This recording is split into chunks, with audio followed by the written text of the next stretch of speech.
విషయంలో వైకాపా తీరుపై ఆర్థిక మంత్రి ఆనం రామనారాయణ రెడ్డి తీవ్రస్థాయిలో మండిపడ్డారు. రక్షణ స్టీల్స్ కు గనుల కేటాయింపు పూర్తిగా కుటుంబ ప్రయోజనాల కోసమేనని ఉద్ఘాటించారు. ఆ విషయంపై అప్పట్లో గనుల మంత్రిగా పనిచేసిన బాలినేని సమాధానం చెప్పాలని డిమాండ్ చేశారు.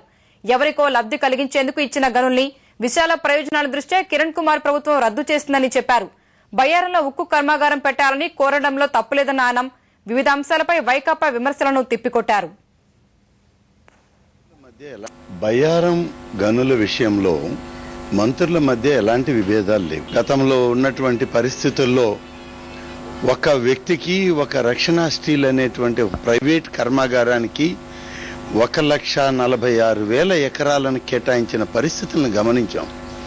ఇవాళ అటువంటివన్నీ రద్దు చేసింది ఇవాళ ఉన్న కాంగ్రెస్ ప్రభుత్వం, కిరణ్ కుమార్ రెడ్డి గారి నాయకత్వం. ఇవాళ కొంత భాగాన్ని విశాఖ ఉన్నటువంటి ఉక్కు ఫ్యాక్టరీకి దాన్ని కేటాయిస్తే మరి ఆ ఫ్యాక్టరీకి కొంత ప్రయోజనం ఉంటుందని చెప్పి చేయడం జరిగింది. ఇక ఈ ప్రాంతంలో ఉక్కు పరిశ్రమలు పెట్టాలనేటువంటి డిమాండ్కి దాంట్లో ఎవరికీ భేదాభిప్రాయాలు లేదు.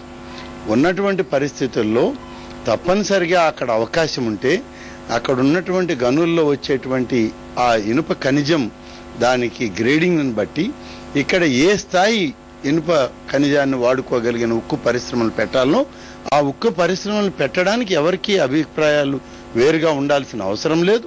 తప్పనిసరిగా కేంద్ర ప్రభుత్వంతో మాట్లాడైన మరొక ఉక్కు పరిశ్రమ ఈ ప్రాంతంలో పెట్టడానికి అవకాశం ఉన్నప్పుడు తప్పకుండా పెట్టమనే కోరడం జరుగుతుంది.